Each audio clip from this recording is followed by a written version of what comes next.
사랑이 많으시고 자비하신 하나님, 오늘도 우리와 함께 하심을 감사합니다. 죄 많고 속된 세상에서 더러워진 저의 마음과 영혼을 이 시간 정결케 하여 주옵소서. 오늘도 주님 앞에 나와 머리를 숙이며 예배하는 우리 모두에게 복을 더해 주시고 주님 품 안에 품어주시기를 원합니다. 그리하여 우리 마음에 평안을 얻게 하시고 참 안식을 누리는 복된 시간이 되게 하여 주시옵소서. 우리 예배를 기뻐 받으실 줄 믿사오며 예수님의 이름으로 기도합니다. 아멘. 교회 소식 전해드리겠습니다. 쓰담쓰담 성경 읽기를 하고 있습니다. 마음에 담으시고 또 쓰고 닮아가시면서 하나님의 말씀이 당신을 위로하고 삶의 등불이 됨을 경험하는 복된 시간이 되시기를 바랍니다. 아동부 여름 성경학교가 진행 중에 있습니다. 이번 여름 성경학교를 통해서 우리 자녀들이 하나님의 자녀로서 자신의 정체성과 목적, 소명 그리고 헌신에 대해 분명히 알아갈 수 있도록 기도해 주시기를 바랍니다. 금주의 드라마별 성경 읽기는 125회에서 128회분입니다. 8월 암송구절 냉장고나 벽에 붙여두시고 수시로 읽고 암송해 주시기를 바랍니다. 8월 암송구절 함께 읽겠습니다. 그리스도를 전파함, 모든 사람이 죄를 범함. 로마서 3장 23절 말씀. 모든 사람이 죄를 범하였음에 하나님의 영광에 이르지 못하더니. 로마서 3장 23절 말씀. 아멘. 이 시간 우리의 시선을 하나님께로 올려드리겠습니다. 주기도문 하시겠습니다. 하늘에 계신 우리 아버지여, 이름이 거룩히 여김을 받으시오며 나라의 임하옵시며 뜻이 하늘에서 이룬 것 같이 땅에서도 이루어지이다. 오늘날 우리에게 일용할 양식을 주옵시고 우리가 우리에게 죄 지은 자를 사하여 준 것 같이 우리 죄를 사하여 주옵시고 우리를 시험에 들게 하지 마옵시고 다만 악에서 구하옵소서. 대개 나라와 권세와 영광이 아버지께 영원히 있사옵나이다. 아멘. 오늘도 우리의 찬양과 영광을 받으실 주님께 힘있게 찬양할 수 있기를 바랍니다. 우리 박수하시면서 찬송가 430장 주와 같이 길 가는 것 함께 찬양드리겠습니다.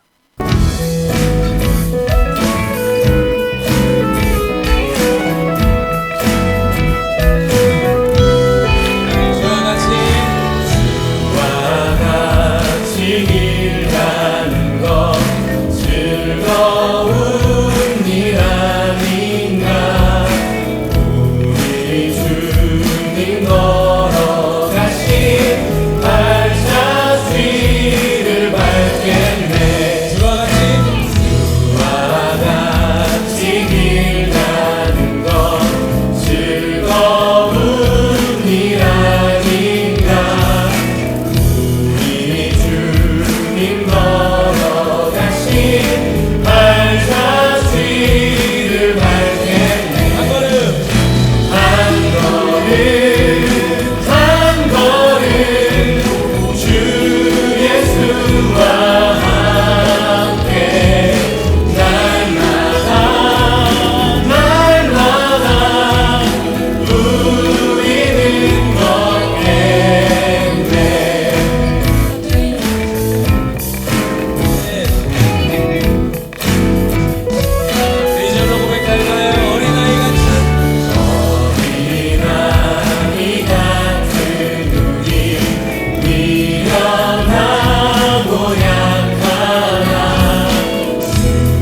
예배 가운데 충만하게 임해 주셔서 우리 예배를 기뻐 받아주시옵소서. 주님의 음성을 듣게 하시고 말씀을 통하여 주님의 뜻을 이루어갈 결단을 있게 해달라고 함께 기도하신 후에 양진선 집사님 대표로 기도하시겠습니다.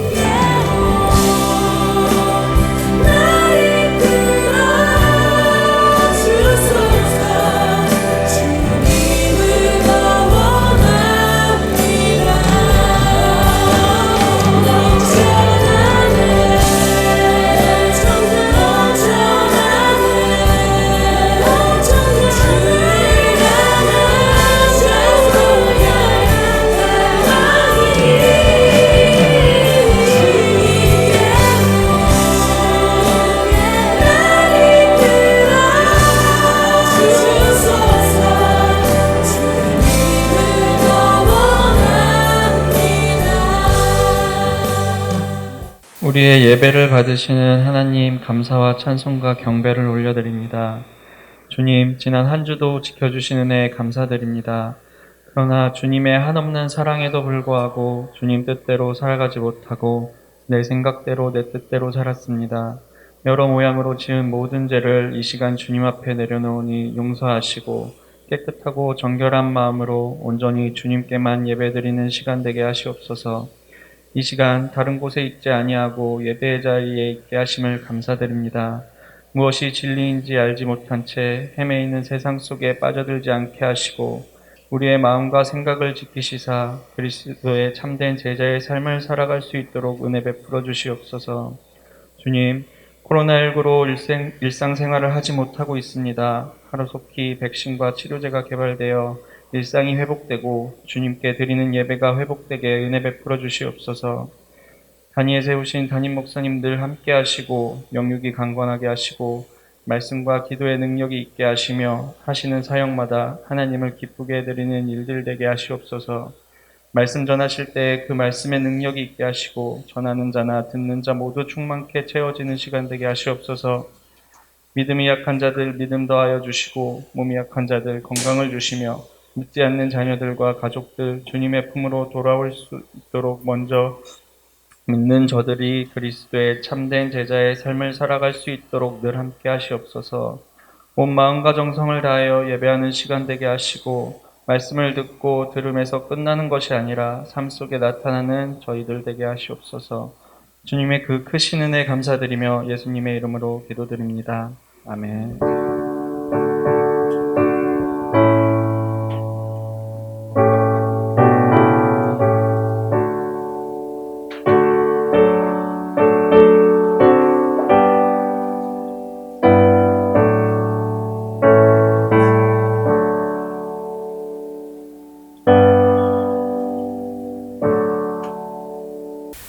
오늘 하나님 말씀은 누가복음 10장 4절에서 5절까지 말씀입니다.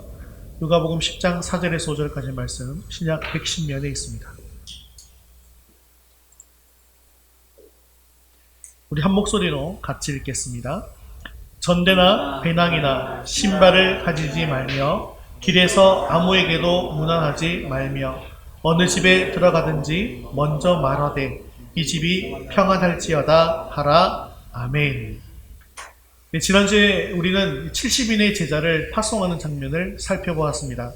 예수님께서는 이 복음을 들고 세상을 향해 나아가는 제자들을 향해서 지금은 추수할 때이지만 추수할 일꾼이 적다 말씀하시면서 우리가 추수할 일꾼이 되어야 한다라고 말씀해 주셨고, 또한 아버지께 일꾼을 보내달라 기도하라 이렇게 말씀해 주셨습니다.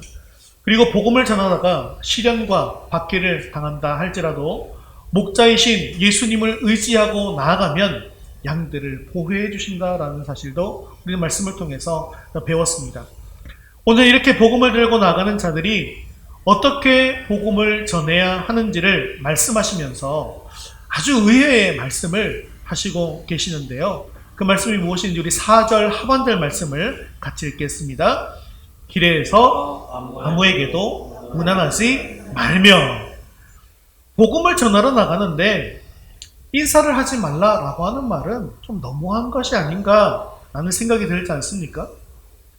그런데 이것은 그 당시의 인사 문화와 지금 우리 시대의 인사 문화가 다르기 때문에 드는 생각입니다.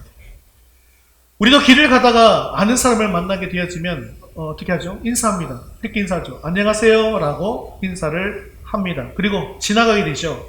그런데 그것은 아무런 문제가 되지 않습니다. 아, 저 사람 참 예의 바른 사람이네, 친절한 사람이네, 이 정도로 생각하게 되겠죠. 하지만 예수님 당시에 이 아는 사람을 만났는데 지금 우리처럼 안녕하세요 라고 인사만 하면서 지나가게 된다면 아주 무례한 사람이라고 생각할 것입니다. 왜 그럴까요? 당시 인사법이 이렇기 때문입니다. 먼저 아는 사람을 만나면 목을 끌어안습니다. 그리고 볼에 입을 맞춥니다. 그리고 오른손을 들어서 가슴에 손을 댑니다. 그리고 그 손을 다시 입술에 댑니다. 그리고 이 손을 또 다시 이마에까지 들어 올립니다. 그리고 난 뒤에 손을 맞잡고 안부를 묻고 인사를 하게 되는 거죠. 그래서 끝이 아니에요. 그래서 손을 붙잡고 안부를 물으면서 서로 칭찬하는 말을 하고 대화를 나눕니다. 이렇게 서로 대화를 나누다 보면 한 30분이 훌쩍 지나가게 되어지는 것이죠. 이렇게 당신은 오랫동안 인사하는 것이 관례였기 때문에 신속하게 복음을 전해야 되는 그런 상황 속에서 사람들과 인사하고 있을 그런 여유가 없다는 것이죠. 열왕기하 4장 29절에 보면 수넴 여인의 아들이 죽었을 때 엘리사는 종 게하시를 먼저 보내면서 이렇게 말씀하셨죠. 다 읽을 필요는 없고요. 노란색 글자 한번 볼까요? 인사하지 말며 또 인사할지라도 대답하지 말고. 왜 이렇게 할까요? 엘리사 선지자가 게하시를 보내면서 인사하지 말라고 하는 것과 예수님께서 제자들을 파송하시면서 문안하지 말라고 하는 것은 사실상 동일한 이유입니다. 한 영혼을 살리기 위해서 1분이라도 지체하지 말아야 한다는 것이죠. 그런데 길에서는 문안하지 말라고 하신 예수님이 5절에 보면 집에 들어가서는 평안의 인사를 하라고 말씀하시는데요.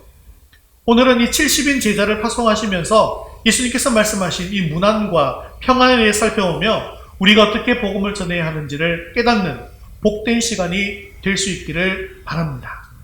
첫 번째 우리가 살펴볼 것은요, 같이 한번 읽어보겠습니다. 문안과 평안. 오늘 말씀에서 예수님은 두 가지 공간을 구분해서 말씀하고 있습니다. 우리 4절과 5절 말씀 같이 읽겠습니다. 전대나 배낭이나 신발을 가지지 말며 길에서 아무에게도 문안하지 말며 어느 집에 들어가든지 먼저 말하되 이 집이 평안할지어다 하라. 아멘. 하나는 길이었고 하나는 집입니다. 예수님은 길에서 아무에게도 문안하지 말라고 말씀하셨습니다. 그런데 집으로 들어가면 가장 먼저 말할 것이 이 집이 평안할지어다 라고 하라고 말씀하셨습니다. 이스라엘이나 우리나라나 인사 때 하는 말은 사실상 비슷합니다. 우리는 어떻게 인사한다고요? 안녕하세요 라고 이렇게 인사를 하죠. 이 인사의 유래를 제가 찾아보았더니 잘 나오지 않더라고요. 왜 이런 인사가 있었는가? 그렇지만 추측하기로는 이렇게 추측한답니다. 예전에 의료시설이 발달하지 않았을 때에는 사람들이 죽는 일이 빈번했죠. 특히 우리 어른들 중에는 실제 생일이랑 자기 주민등록상 생일이랑 다른 분들도 계시죠. 여러분 아세요? 그런 분들 계시는 거? 왜 그렇습니까? 그런 사람 우리 집에도 있습니다. 우리 집사람. 실제 생일이랑 생년월일, 주민등록 생년이 다릅니다. 그런데 옛날에는 이렇게 했던 이유가 무엇입니까? 아이가 태어나서 잘 죽으니까요. 그래서 등록해봐야 죽으니까 심지어는 한 3년 정도 뒀다가 나중에 신청하는 경우들도 많았습니다. 제 아버님만 하더라도 2년이나 차이가 납니다. 실제 생일이다. 그래서 이렇게 한 이유는 의료시설이 발달하지 않았다 보니까 언제 죽을지 모른다는 거예요. 그죠? 그러다 보니까 아침에 일어나서 하는 인사가 뭐였다는 거예요? 지난밤에 안 죽고 살아계시네요. 그런 뜻으로 어떻게 하는 거예요? 안녕하세요 라고 묻는 겁니다. 혹시 집안에도 별일 없으시죠? 안녕하세요. 이런 인사가 되었다고 합니다. 자, 이스라엘은 그럼 뭐라고 인사할까요? 이 잘하는 인사말이에요. 어떻게 해요? 샬롬 이렇게 인사합니다. 해보십시오. 시작. 샬롬. 샬롬이라고 인사합니다. 예수님 당시에는 헬라어로 인사했는데 에이레네라고 했습니다. 한번 해볼까요? 에이레네. 샬롬은 좀 익숙한데 에이레네는 좀 덜 익숙하시죠. 그런데 그렇게 했습니다. 그런데 이 두 말의 뜻은 뭐냐면 평안이라는 뜻입니다. 안녕, 평안 같은 뜻이죠. 사실은 같은 말입니다.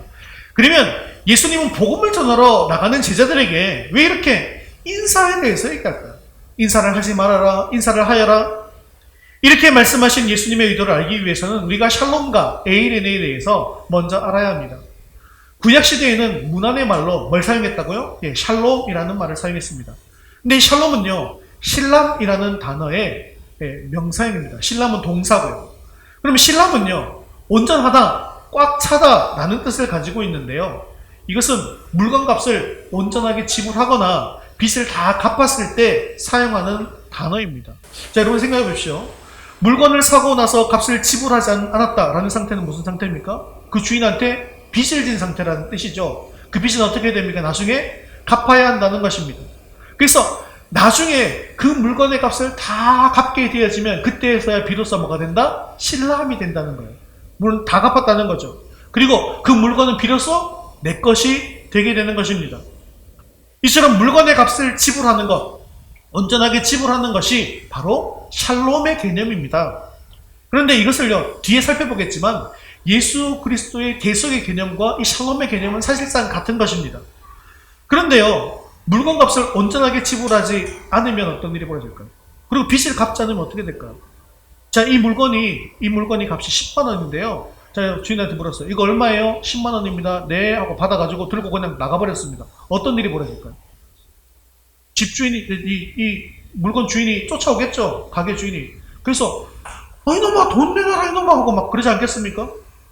그리고 어떤 사람이 이거 지금은 돈이 없는데 내일 갚아드릴게요 하고 갖고 갔는데 내일은커녕 일주일이 지나도 1년이 지나도 안 갚아줘요. 어떤 일이 벌어질까요? 쫓아가서 다툼이 벌어지겠죠. 그래서 않겠습니까? 이래서 서로 결국은 개인적으로는 서로 갈등이 일어나고 다툼이 일어나는 겁니다. 그런데요, 이건 개인 간에서 이랬지 나라 간에 이런 일이 벌어지면 어떤 일이 벌어질까요? 나라 간에는 전쟁이 일어나는 것 아니겠습니까? 그렇기 때문에요, 이 샬롬이라고 하는 것은 싸움이 없는 상태, 전쟁이 없는 상태를 또 뜻하는 것입니다. 살면서 어려움이나 괴로움이 없는 그런 평안의 상태가 바로 샬롬이라고 생각한 것이죠. 그래서 샬롬으로 인사하면서 서로의 삶에 온전히 값이 지불되고 빚이 없는 그런 상태가 되기를 바라는 마음으로 샬롬이라 인사했던 것입니다. 그래서 샬롬은요, 정신적으로나 육체적으로나 물질적으로 부족함이 없이 더할 나위 없이 안전한 상태, 그 상태가 바로 샬롬이라는 것입니다. 자, 그렇다고 한다면 우리 인생에 있어서 영적으로 정말 온전하고도 완전하게 값이 지불되고 빚이 없는 그런 상태는 어떤 상태가 될까요? 언제 완성되겠습니까? 어떤 값이 완전히 지불되어야 됩니까? 우리의 죄의 값이 완전하게 지불되어야만 한다는 것이죠. 하나님께서는 에덴 동산에서 이 죄의 값이 뭐라고 말씀하셨습니까? 이 선악과를 따먹으면 반드시 죽으리라. 죄의 값은 사망이라고 말씀하셨습니다. 그래서 아담 이후로 죄를 지은 모든 사람들은 다 이 사망, 죽음에 이르게 되었다는 것이죠. 자기의 죽음으로 죄값을 지불해야만 했다는 것입니다. 그렇지만 하나님께서는 우리 인간을 너무나 사랑해 주셨어요. 그래서 구약시대에는요, 잠시 동안 이 죄를 덮기 위해서 짐승을 대신 죽여서 그 짐승의 피로 그 죄를 사해 주긴 했습니다. 그런데 그것은 일시적인 거예요. 영원한 속죄가 되지 못했습니다. 또다시 내가 죄를 짓게 되면 다른 동물의 죽음으로 이 죄의 값을 갚아야만 했기 때문입니다. 결국 하나님은 우리의 죄값을 완전하게 갚아주시기 위해서 예수님을 이 땅에 보내셨습니다. 이 땅에 오신 예수님은 우리의 죄값을 십자가에서 대신 치루어 주셨습니다. 예수님의 죽음으로 인해서 우리의 죄값이 완전하게 치루어진 것이죠. 갚아지게 된 것입니다. 온전하게 지불된 것입니다. 그리고 드디어 빚이 없는 그런 상태가 되었습니다. 그것이 뭐라고요? 샬롬이라는 것이죠. 하나님과 우리가 평화하게 되었다. 평안을 얻게 되었다는 것입니다. 그래서 서로 인사를 확인하던 이 샬롬의 상태, 서로 인사로 샬롬의 인사를 했지만 그 상태는요, 예수님을 통해서 완벽하게 성취된 것이죠. 그런데 문제는요, 당시 사람들이 예수님을 통해서 이렇게 이루어지게 될 이 샬롬을 기대하지 않았다는 것입니다. 그들을 만날 때마다 샬롬을 얘기했어요. 만나는 사람마다 샬롬을 얘기했습니다. 하지만 그들이 원하는 샬롬은 일시적이고 현세적인 이 땅에서 보이는 그런 가시적인 샬롬을 원했습니다. 먹고 잡고 입는 그런 문제가 없이 걱정과 근심이 없는 상태에 육신적인 그런 샬롬만 추구했다는 것입니다. 정작 죄값이 완전히 지불되는 이 샬롬의 참된 의미는 생각하지 못했습니다. 그렇게 입으로만 인사하던 이 구약의 샬롬이 예수님 시대에는 헬라어 인사 에이레네로 자리 잡게 되었는데요. 이 샬롬과 에이레네는 사실상 같은 뜻입니다. 평안이라는 그런 같은 뜻이지만 시대적 의미는 조금 달랐습니다. 구약 시대의 샬롬은요, 경제적으로 좀 더 풍요로운 상태, 그래서 이 물질적인 관심이 있었다는 샬롬이었고요. 그리고 이 신약 시대의 에이레는요, 지금 이 예수님 시대에는 누구의 통치를 받고 있습니까? 로마의 통치를 받고 있죠. 그전에도 계속 전쟁이 있었고 포로로 잡혀갔다 돌아왔다 막 이런 일이 벌어지지 않았습니까? 그러다 보니까 이 전쟁의 시대에 전쟁이 없는 평화의 상태를 뜻하는 것이 바로 또 에이렌이었다는 것입니다. 에이렌이라는 단어는요, 이 결합하다라는 에이로에서 유래했는데요, 나누어진 것이 하나로 되어지는 것, 이것이 바로 에이레네입니다. 이러한 에이레네의 모습은 이사야 11장에서 잘 나타나고 있는데, 이사야 11장 1절은요, 이새의 줄기에서 한 싹이 나고 가지가 나서 결실하게 되어지는 예수 그리스도의 모습을 소개하고 있습니다. 이사야 11장 1절이 이것이 바로 예수님이 오실 것이다 라는 예언이고요. 예수님이 오시고 난 뒤에 어떤 일이 벌어지는가에 대해서 말하고 있는데, 자, 여러분 지난주에도 우리가 살펴봤죠. 예수님께서 제자들을 보내실 때 양들을 이리 가운데 보내는 것과 같다라고 말씀하셨는데, 양이 이리 가운데 들어가면 함께 꽁냥꽁냥 잘 살겠습니까? 아니면 다른 일이 벌어지겠습니까? 다른 일이 벌어지겠죠. 어떤 일이 벌어져요? 이리가 양들을 잡아먹게 되겠죠. 그런 일이 벌어지지 않겠습니까? 결코 서로 하나가 될 수 없습니다. 이렇게 하나 될 수 없는 짐승들이 하나로 어우러진다고 하는 것이 바로 6절에서 9절까지 말씀에 나오고 있습니다. 한번 볼까요? 좀 길지만 한번 읽어보겠습니다. 그때에 이리가 어린 양과 함께 살며 표범이 어린 염소와 함께 누우며 송아지와 어린 사자와 살진 짐승이 함께 있어 암소와 곰이 함께 먹으며 그것들의 새끼가 함께 엎드리며 사자가 소처럼 풀을 먹을 것이며 어린아이가 독사의 굴에 손을 넣을 것이라. 이는 물이 바다를 덮음같이 여호와를 아는 지식이 세상에 충만할 것임이니라. 아멘. 이렇게 하나 될 수 없는 짐승들이 하나로 어우러져서 어떻게 함께 살게 되어진다는 것입니다. 원래 하나님과 우리 인간은 에덴 동산에서 함께 있는 사이였죠. 그런데 무엇 때문에 함께 있지 못하게 되었습니까? 그것이 나눠지고 흩어지게 되었어요? 죄 때문이죠. 그래서 이 죄 문제가 해결되어야 함께 있을 수 있게 된다는 거예요. 그 문제는 누구로 인해서 해결됩니까? 예수 그리스도로 인해서 해결되어지고, 그리고 함께 있게 되어지면서 어떤 상태가 된다는 거예요? 샬롬의 상태, 에이레네의 상태가 된다는 거예요. 그래서 이렇게 나누어진 것은 예수님을 통해서 완성되게 된다는 것을 말씀하고 있는 것입니다. 그래서 예수님은 샬롬인 동시에 예수님은 에이레네라는 것이죠. 예수님을 통해서 진정한 평화와 평강이 임하게 된다는 겁니다. 누가복음은요, 이것을 계속해서 같은 개념으로 이야기를 하고 있는데요. 누가복음 2장 14절에서 천사들은 예수님의 태어남을 목동들에게 알리면서 이렇게 노래합니다. 같이 읽겠습니다.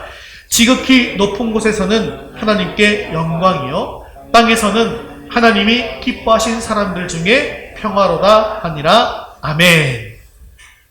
예수님의 태어남이 하나님이 기뻐하신 사람들 중에 평화, 곧 샬롬과 에이레네를 가져온다라고 말씀하고 있는 것입니다. 이렇게 누가는요, 샬롬과 에이레네를 예수님을 통한 구원으로 말씀하고 있습니다. 그런데 이것이 계속해서 이어져서 이야기하고 있어요. 누가복음 7장 50절에 보면 옥합을 깨뜨린 여인, 우리가 이미 살펴봤지 않습니까? 그에게 어떻게 얘기합니까? 같이 읽겠습니다. 예수께서 여자에게 이르시되 내 믿음이 너를 구원하였으니 평안히 가라 하시니라. 또한 누가복음 8장 48절에 12회를 혈루증으로 앓고 있던 여인을 낫게 하고 나는데 어떻게 하십니까? 예수께서 이르시되 딸아 내 믿음이 너를 구원하였으니 평안히 가라 하시더라. 아멘. 예수님도 구원과 평안을 동일하게 말씀하고 있는 것을 볼 수 있습니다. 따라서 오늘 본문에서 말하고 있는 바와 같이 길에서 아무에게도 무난하지 말고 어느 집에 가든지 먼저 평안을 말하라 라고 하신 말은 길에서 구원을 말하지 말고 집에 가서 구원을 말하라는 것을 우리는 이해할 수 있다는 것이죠. 그렇다면 왜 예수님은 길에서 구원을 이야기하지 말고 집에서 구원을 말하라고 말씀하고 있는 것일까요? 자, 두 번째 같이 한번 읽어보겠습니다. 시작! 길과 집의 차이. 그러면 길과 집은 어떤 차이가 있는 것일까요? 이것의 차이를 극명하게 보여주는 사건이 바로 외식하는 자에 대한 예수님의 말씀인데요. 예수님께서 유대인들이 기도할 때 어디에서 기도하지 말라고 하셨는지 혹시 기억하십니까? 회당이나 큰 거리 어귀에 서서 기도하지 말라고 말씀하십니다. 그러면 이들이 회당 앞이나 큰 길 어귀에서 기도하는 이들이 많았다는 것인데 그들은 왜 이렇게 사람들이 많은 곳에서 기도하는 것을 즐겨했을까요? 왜 그렇습니까? 그들은요, 길에서 사람들 앞에서 자기의 신앙을 드러내기를 원했기 때문입니다. 그래서 많은 사람들이 쳐다볼 때 그제서야 구제를 하고 그제서야 기도를 했다는 거예요. 그래서 예수님은 어디에서 기도하라고 말씀하십니까? 골방으로 들어가서 기도하라고 말씀하십니다. 그곳에 들어가서 사람들을 의식하지 말고 하나님만 바라보고 기도하라는 것입니다. 왜냐하면 신앙의 평가는 사람들이 내리는 것이 아니라 하나님께서 하시는 것이기 때문입니다. 예수님께서는 사람들에게 칭찬을 들은 자는 이미 자기 상을 받았다라고 말씀하셨다는 것이죠. 그래서 예수님은요, 길가가 아니라 골방, 즉 집에 들어가서 기도하라고 하신 것입니다. 길에서 무난하지 말라는 예수님의 말씀도 이 사실상 같은 의미입니다.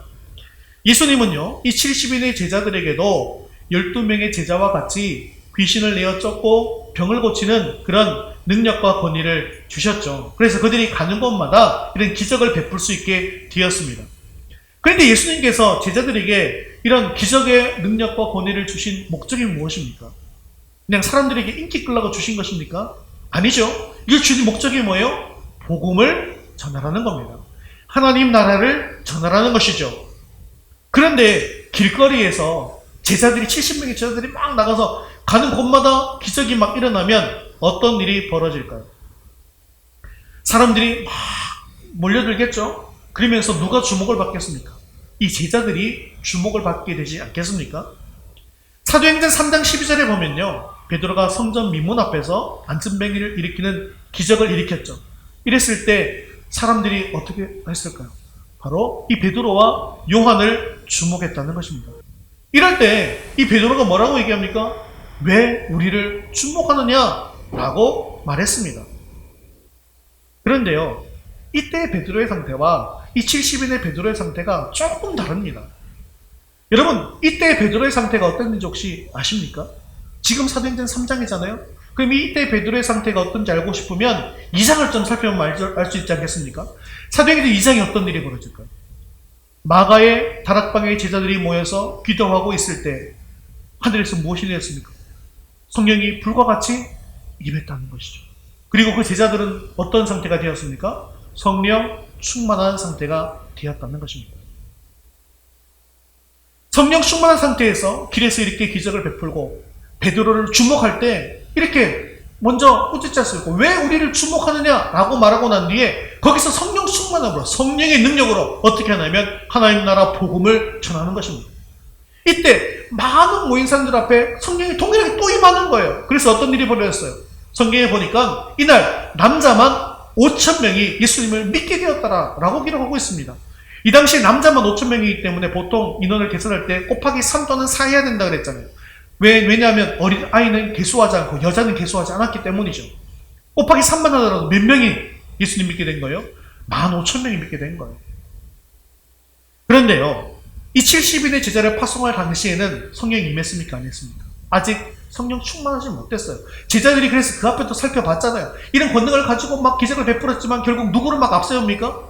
누가 크냐, 내가 크다 막. 그리고 다른 제자들이 막 기적을 베푸니까 저거 못 베푸게 막아야 되지 않겠습니까? 막 이러고, 그죠? 사마리아가 자기들을 막으니까 저 사마리아 불러 막 심판되지 않겠습니까? 이런 상태지 않습니까? 상태가 다르다는 거예요. 그래서 예수님은요, 누구나 볼 수 있는 공간인 길에서 전하지 말고 닫힌 공간인 집으로 돌아가서 에이레네를 전하라 라고 말씀하신 것입니다. 그리고 또 길에서 문하지 말라고 말씀하신 데에는 또 다른 이유가 있어요. 이것도 지난주에 나눈 말씀인데 질문 드리겠습니다. 예수님을 따르는 사람들은 참 많았어요. 수많은 사람들이 따랐습니다. 그렇지만 무엇이 적다? 일꾼은 적다고 말씀드렸잖아요. 그런데 일꾼이 적은 이유가 무엇입니까? 첫 번째 이유는 유대교로부터 박해를 받을까 두려워서였지만 사실 그런 인원은 얼마 많지 않았어요. 첫 번째 이유이긴 하지만 정말 많은 이유는 무엇이었습니까? 그들이 예수님을 통해서 바라고 원하는 것이 무엇이었기 때문입니까? 뭘 원했어요, 그 사람들은? 예수님 따르긴 하지만 자기들의 필요를 채우는 것만 원했다는 것입니다. 예수님은 하나님 나라를 전하기 위해서 기적을 베풀고 계시지만 사람들은요, 하나님 나라보다는 지금 이 땅에 사는 내 나라, 지금 이것이 더욱더 중요했다는 것입니다. 거기에 더욱더 관심이 많았어요. 그래서 그들이 원하는 샬롬은요, 그들이 원하는 에이레는요, 그저 삶의 풍요와 평안이었다는 것입니다. 하지만 예수님께서 전하라 하신 것은 우리가 앞서 살핀 것처럼 구원의 샬롬과 구원의 에이렌이었다는 것이죠. 그렇기 때문에 예수님은요, 길에서 만나는 자들이 요구하는 이 샬롬과 에이렌, 떡을 달라, 병을 고쳐달라 라고 하는 그런 현세적인 그런 샬롬과 에이렌의 시간을 빼앗기지 말고 구원의 샬롬과 에이레네를 원하는 자의 집으로 들어가서 복음을 전하라라고 말씀하신 것입니다. 여러분, 우리가 오해하지 말아야 될 것은 예수님께서 이렇게 말씀하실 때에는 길에서 복음을 전하지 말라고 하셨으니까 우리도 길에서 복음을 전하면 안 되겠네, 나는 길에서 복음을 전하지 않는 사람이 되겠음이라고 헌신하시면 됩니까? 안 됩니까? 안 되죠. 그때랑 지금이랑 상황이 다르다 그랬죠. 벌써 베드로 시대만 와서도 상황이 확 달라지지 않았습니까? 그렇죠? 그래서 이때에는 이렇게 말씀하신 거예요. 우리가 오해하지 말아야 한다고 하면서 성경 시대는 어떻게 된다는 거예요? 우리가 어디를 가든지 이 성령의 능력으로 복음을 전해야 된다는 것을 우리는 알아야 된다는 것입니다. 사랑하는 성도 여러분, 지금 내가 원하는 샬롬, 내가 원하는 에이레네는 무엇인지를 한번 살펴보시기 바랍니다. 그 당시에 사람들이 예수님을 따르면서 예수님 우리에게 떡을 더하여 주십시오, 내 지금 병을 고쳐주십시오, 물질적인 풍요를 더해 주십시오, 그렇게 따르는 자들이 많았는데 혹시 내가 원하는 샬롬과 내가 원하는 에이레는 그런 것이 아니야? 혹시 내가 원하는 샬롬과 에이레네가 그런 것이었다면 주님 앞에 다 무릎 꿇고 회개할 수 있게 되어지기를 바랍니다. 혹시 내가 이 땅에서의 평안을 위해 힘쓰고 애쓰는 삶을 살고 있다면 주님, 내가 앞으로는 길가에서 죽어가는 자를 위한 그 샬롬과 에이레네의 삶을 살 수 있도록 도와주옵소서, 이렇게 기도하시기를 바랍니다. 그리고 길가에 나가서 지금도 죽어가는 그 길을 향해서 달려가고 있는 그들에게 샬롬과 에이레네를 전할 수 있기를 바랍니다. 주님께서는 우리에게 복음의 능력을 주셨습니다. 그 복음의 능력으로 주님의 집을 가득 채우는 저와 여러분 될 수 있기를 주님의 이름으로 축원합니다. 말씀을 맺겠습니다. 사람을 만날 때마다 늘 샬롬이라고 인사하는 그런 목사님이 계셨답니다. 그런데 이 목사님이 어느 날 길을 가다가 한 분을 만나게 되었는데요. 이 목사님의 특징이 좀 있습니다. 저도 창원대교에 있을 때 연무동 이렇게 길을 다니다 보면 만나는 사람들마다 저는 좀 인사를 하고 다녔습니다. 안녕하세요, 이렇게. 특히 저를 좀 많이 이렇게 가다 보면 이렇게 눈이 마주치는 경우들이 있잖아요. 마주치잖아요. 마주치면 제가 모르는 분이라도 늘 인사했습니다. 왜냐하면 그분은 저를 아는데, 목사라고 알고 있는데 저는 모를 수가 있거든요. 저는 모를 수 있잖아요. 그런데 제가 인사를 안 하고 지나가면 다 반드시 피드백이 들어옵니다. 어떻게 들어와요? 저 목사님은 예의가 없어. 저 목사님이 나 미워하나 봐. 실제로 그렇게 해서 시험 들어가지고 교회 안 나오시는 분들도 종종 제 귀에 들어옵니다. 종종 귀에 들어옵니다. 그렇기 때문에 저는 또 정말 또 하고 다니면서 눈에 그냥 눈만 마주치면 인사했어요. 눈만 마주치면 네. 이렇게 인사하고 다녔어요. 목사님들이 이렇게 인사하거든요. 그래서 어떤 남자분을 보게 되는데 저 사람은 참 많은 사람 같기도 하고 모르는 사람 같기도 하고 교회에서 본 것 같은데, 근데 이분이 1년에 한두 번 정도 교회 나오시는 분이었던 거예요. 그래서 이 목사님이 인사했습니다. 어떻게 인사했다고요? 안녕하세요예요? 뭐라고? 네, 살롬 이렇게 인사했습니다. 이렇게 하고 지나갔습니다. 근데 이분이 그 주부터 교회 나오기 시작하는 거예요. 네, 교회에 나왔어요. 그 다음 주에도 보니까 또 나와 있어요. 그 다음 주에 보니까 또 나와 있습니다. 그렇게 또 3개월이 지나고 4개월이 지나고 5개월이 지나고 6개월이 지날 때까지 계속 나오는 거예요. 그래서 6개월이 지난 후에 예배 마친 후에 목사님께 찾아왔습니다. 목사님, 저랑 같이 식사 한번 하시면 안 되겠습니까? 저한테 신방을 한번 부탁드리겠습니다. 예, 그래서 신방하기로 하고 식사를 하면서 그분의 간증을 듣게 되었습니다. 목사님, 저는 인생을 사는 동안 참 사업도 잘 되고 돈도 많이 벌어서 명예도 얻고 재밌게 인생을 살았습니다. 그래서 일요일 날만 되면 낚시하러 다니고 골프도 치러 다니고 친구들과 만나서 재밌게 노느라 주일 성수를 제대로 못했습니다. 그런데 어느 날부터인가 몸이 너무나 피곤하고 몸이 붓기 시작하고 피부는 새까매져서 병원에 가봤더니 간암 말기라는 판정을 받았습니다. 의사가 저는 3개월밖에 못 산다고 말했어요. 그때부터 저는 죽을 놈이라는 생각을 하면서 살았습니다. 그런데요, 6개월 전에 목사님하고 길거리에서 만나는데 목사님께서 저한테 이렇게 말씀하시는 거예요. 살롬.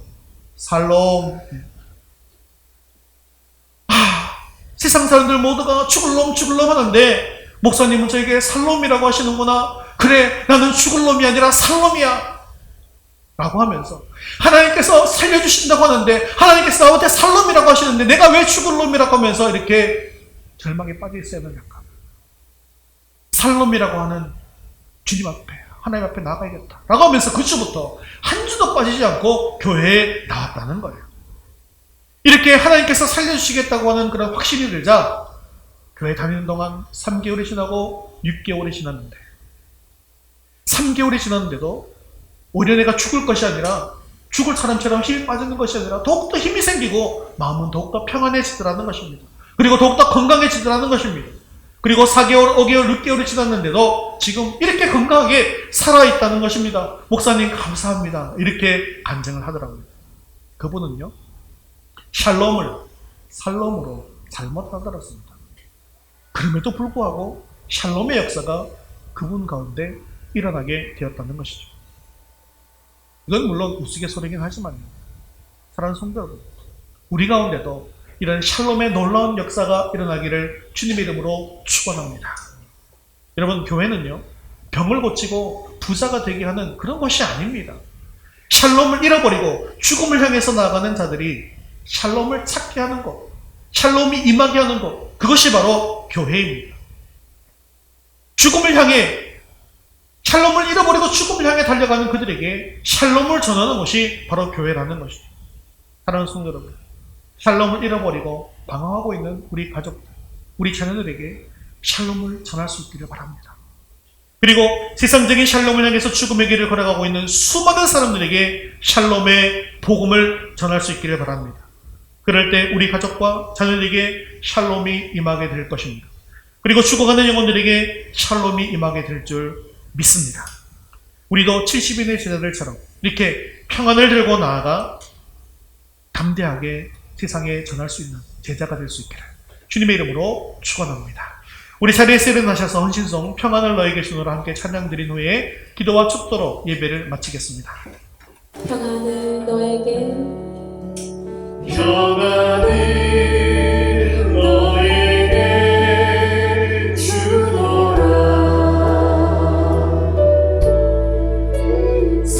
세상이 줄 수 없는 세상이 알 수도 없는 평안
샬롬을 잃고 방황하는 가족들을 불쌍히 여겨주셔서 주님 품으로 돌아오게 하여 주시옵소서. 세상이 원하는 샬롬을 향해서 죽음의 길을 달려가고 있는 수많은 사람들에게 온 나의 샬롬의 복음을 전하게 하옵소서. 연일 이어지는 폭우로 인해서 어려움을 겪고 있는 수재민들을 위로해 주시고 많은 도움의 손길을 보내주셔서 속히 복구되게 해달라고 우리 시간 한 목소리로 같이 기도하겠습니다. 세상이 알 수도 없는 평안. 아멘. 세상이 알 수도 없는 평안.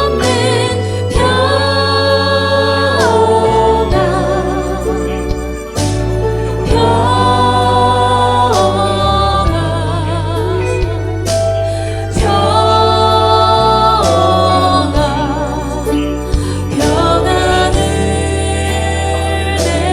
내게 세상이 알 수도 없는 평안. 세상이 알 수도 없는 평안.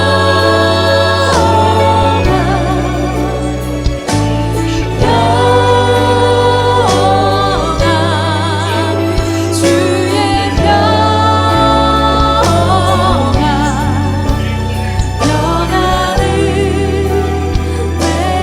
내게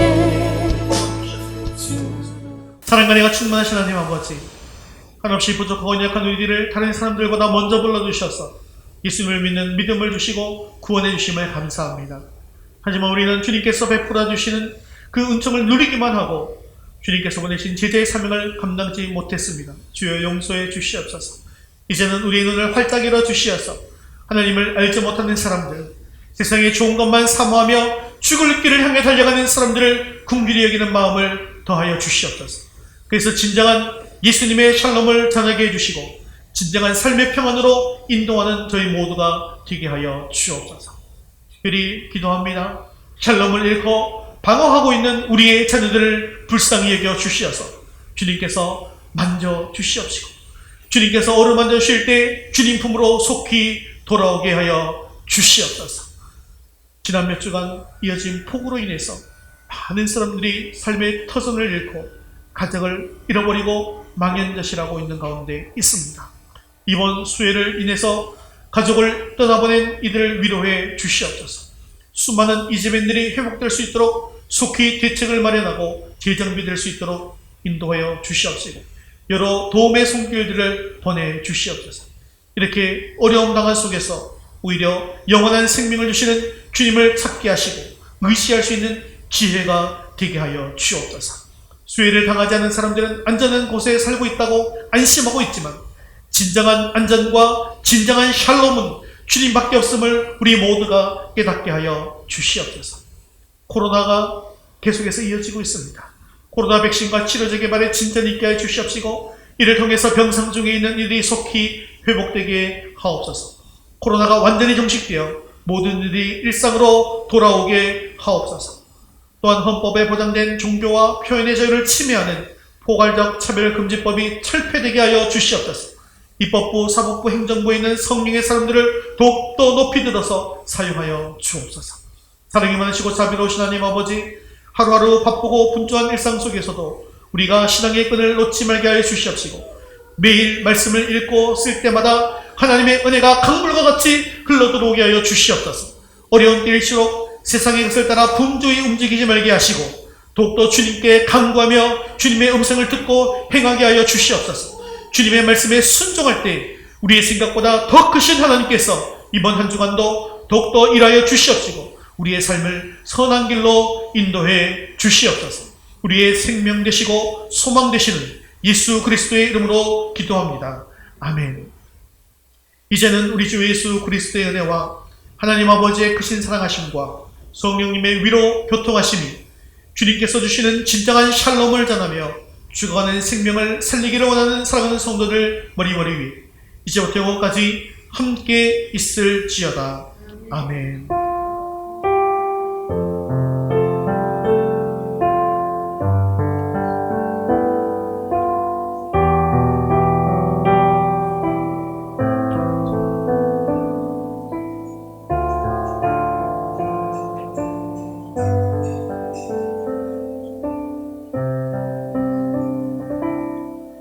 8월 파송 찬양 주 이름 큰 능력이 있도다 우리 박수하면서 함께 찬양드리겠습니다.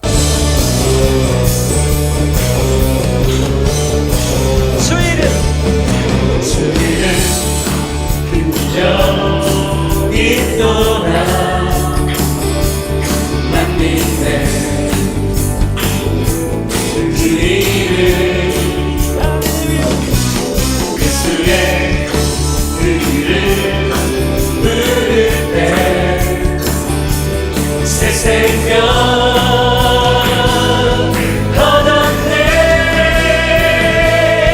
마귀는 떠나가고 갇힌 자 자유케 모든 이름보다 더 높은 주의 말씀 우리 온 마음을 다해 주의 이름을 높이기 소원합니다. 주 이름 그 능력 있도다 예리한 것처럼 예수의 그 이름 외치며 일어나 나가세 원수는 주 바람에 무너져 주님을 살겠습니다. 나가네 모든 이름보다 더 높은